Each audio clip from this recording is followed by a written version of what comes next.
With the new expansion for Shoreline comes new points of interest. We're going to be taking a look at the Promised Land, located latitudinally in the middle and longitudinally in the east. This is where we'll find all our oil. Looting here is better than Streets for several reasons. Not only is this area heavily concentrated with early game hideout materials, it's also away from quest locations. Unlike Streets, where loot is concentrated on most quest locations, forcing PvP. Streets also seem to have an infinite amount of P-scavs ready to throw their lives at you in hordes. After the initial fight, if there is a fight, and you win it, you should be able to loot up and leave the map before P-scavs even spawn. Onto the route. Approaching the Middle East is a very vast and open field. You can be sniped at early into the raid, but no worries. There are many trenches surrounding the location that will provide good cover for you. Let's run past here and start in the construction area.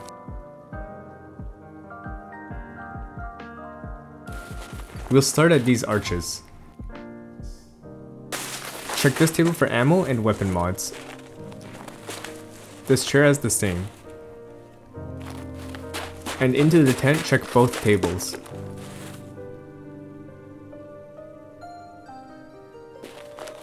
Coming over here, check the floor for a dynamic spawn. It can have technicals or electronics. So hoses or graphics cards. I've seen Tetris spawn here before. This box here is also dynamic, so it's not always there. Unfortunately, we're in an offline raid right now, which is why loot doesn't look too great.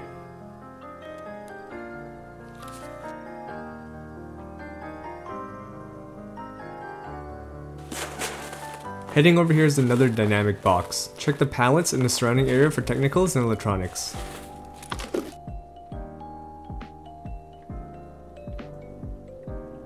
The area around this wooden shack contains a static medical crate. It'll always be medical. I've seen someone get a LEDX in it on Reddit. There's a spawn on top of this box, and next to it is a dynamic weapon box spawn.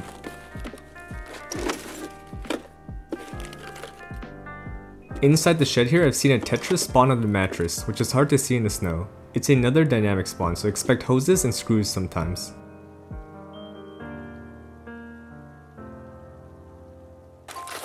Exiting the shed, check the sandbags here for rare ammo. Inside this room, there are food spawns on the table, and on the floor there's ammo, weapon attachments, and a dynamic weapon box spawn.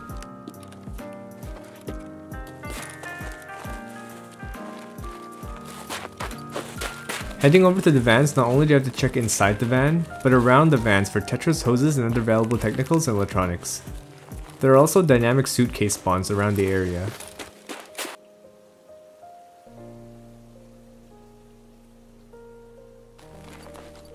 The edge of this box commonly spawns 3 items. Pretty much all the crates in this area are dynamic, either food, meds, or barter items, except for that one crate that's always meds.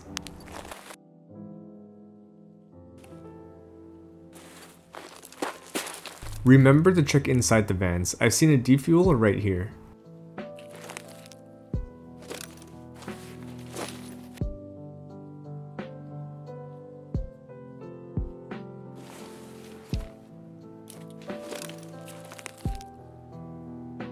On to the upper building. I like to approach the building through the storage container to the right. The table here I think is a static technical spawn. Same goes for this table. The coat hanger area on the left, I've seen 4 jackets spawn here before. I think every hook has a chance to spawn a jacket. Around the middle area, I forget whether on top of the box or on top of the table, but it can spawn a suitcase. Check the tables on the right for technicals or electronics. I think the workbench tables have a higher chance to spawn technical items, while the intelligence looking tables have a higher chance to spawn electronics and weapon mods. But again, I've seen all 3.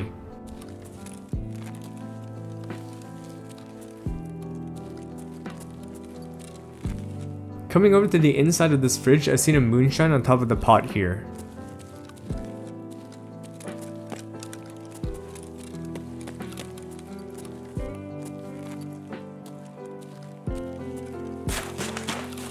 Now we go out the gate here and we check the back of the truck for gunsmith parts. This area can either be weapon attachments, ammo, electronics, or technicals. There's usually a box here, and alongside the box are more spawns.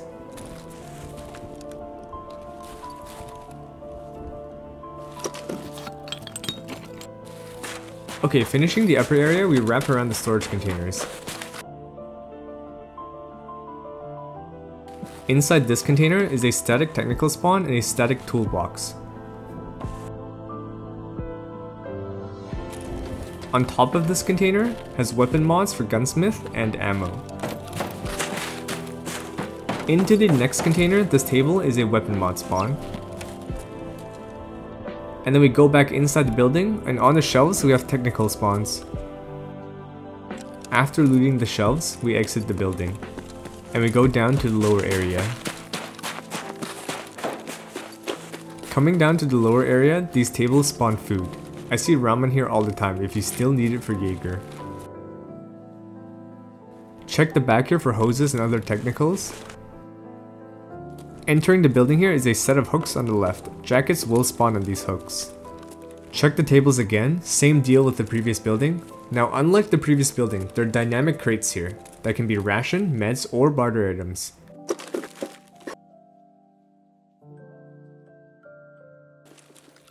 Check every single table. Similar to the previous building, there are suitcase spawns around the middle area. Remember to check all the shelves. There's another dynamic crate here.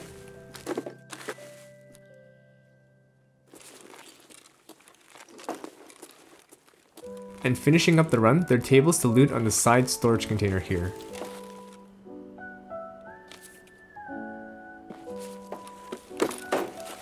We exit out front onto our last spot in the area. Ammo and weapon attachments can spawn up here. After looting this, our run is almost done.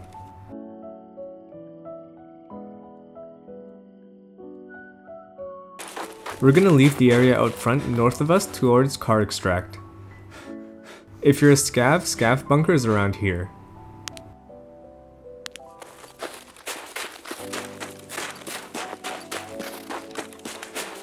The area by car extract has a lot of big money spawns. There's a dynamic toolbox spawn here, and next to it has technicals.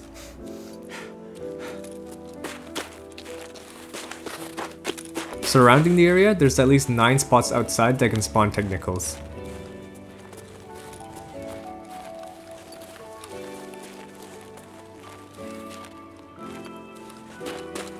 In fact, there's a hose right there. Up the stairs here to our right we have food spawns, and on the left is a shelf with more technical spawns.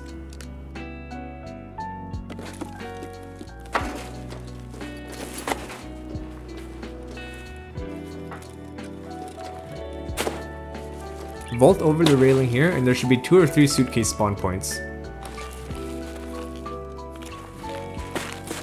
And another technical or toolbox spawn back there. Pay the car of your PMC, go out bunker of your scav. Okay, as I'm editing, I noticed this video has gone on way longer than expected. I had a demonstration scav raid I was going to add on, but I like to keep things short and quick. I've already shown you the spots, a raid video would just be redundant, so I'll show you the loot I acquired. If you want to see the raid, I'll post an unlisted video in the description. So all of these items totaled to around 449k, not including the priceless M870 stock. The biggest benchmark to a good loot run is whether or not you can make over 300 to 400k on your scav, because you're limited in inventory space and you're looting after a PMC has picked through it. If you can make around 300 to 400k, then you can easily hit 1 mil per run on your PMC. I haven't done a loot run video in a while because nothing seemed easier and more efficient than interchange food runs, but this run takes the cake. I would run this over streets any day. I hope this video helped. Like the video if it did, remember to sub with bell, my other socials are here, thanks for watching.